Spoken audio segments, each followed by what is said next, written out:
Content creator ইউটিউবারদের একটা সমালোচনা ছিল যে তারা ত্রাণের নামে সেখানে ব্লগ তৈরি করতে গেছে, ভিডিও তৈরি করতে গেছে। এখন মনে হয় কন্টেন্ট ক্রিয়েটর বা ইউটিউবারদের সেই যে তাদের যে একটা সমালোচনা ছিল বা তাদের প্রতি যে মানুষের একটা আক্রোশ ছিল, সেই আক্রোশটা মনে হয় একটা কমে যাবে। কারণ শবনম বুবলি তার ত্রাণ ডোনেশনের মাধ্যমে সেটা দেখাই দিছে যে আসলে আপনি ওই 5 লিটার পানি দিয়েও ছবি তুললা সেটা পোস্ট করা, সেটা সোশ্যাল মিডিয়াতে পোস্ট করা যায়, এবং 5 লিটার পানি দিয়েও ত্রাণ ডোনেট করা যায়। এবং শবনম বুবলি যেই পিক আপ দিয়ে খাবার নিয়ে গেছে, আমি বাংলাদেশে যত যত কন্টেন্ট ক্রিয়েটর দেখেছি বা স্বেচ্ছাসেবী দেখেছি, তারা সবাই এর থেকে 10 গুণ বড় মাপের ট্রাক দিয়ে খাবার নিয়ে গেছে, কিন্তু শবনম বুবলি একটা পিক আপে করে তার পৈতৃক বিটা নোয়াখালী মানুষের এই ক্রান্তি লগ্নে তিনি ত্রাণ নিয়ে গেছে। এবং তিনি যে পরিমাণ ত্রাণটা নিয়ে গেছে সেটা দিয়ে একটা পরিবার একবেলা খেতে পারবে না।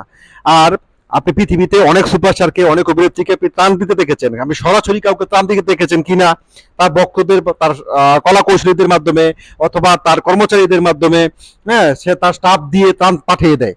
কিন্তু শবনম বুবলি সরাসরি ত্রাণটা নিয়ে গেছে। সে কিন্তু যেই পরিমাণ ত্রাণটা সে নিয়ে গেছে, এই ত্রাণটা সেটা ফাউন্ডেশনে ডোনেট করে দিতে পারতো, কিন্তু না, তাকে তো দেখাইতে হবে যে অপু বিশ্বাস শুধুমাত্র ত্রাণ পাঠিয়ে দিয়েছে বাসা থেকে, আমি সরাসরি বাসাতে পাঠিয়ে দিইনি, আমি একদম মাঠ পর্যায়ে দিতে যাব।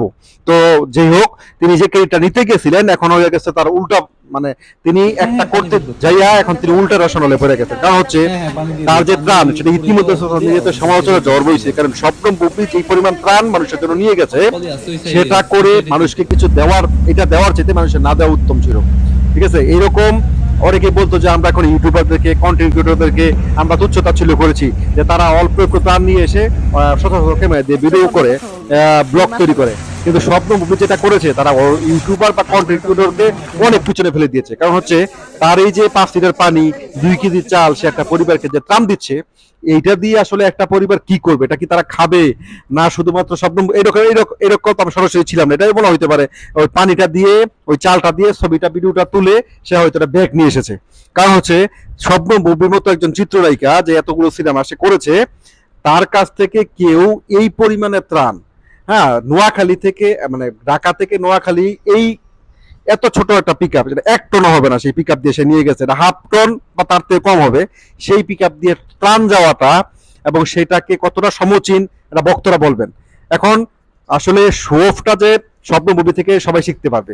ইউটিউব কন্টেন্ট ক্রিয়েটররাও এখন আর শো অফের রাজা না, এখন শো অফের রাজা রানী যেটাই বলেন, শো অফ প্রাণী, চুলকানি রানী থেকে শবনম মুভি এখন শো অফ প্রাণী হয়ে গেছে।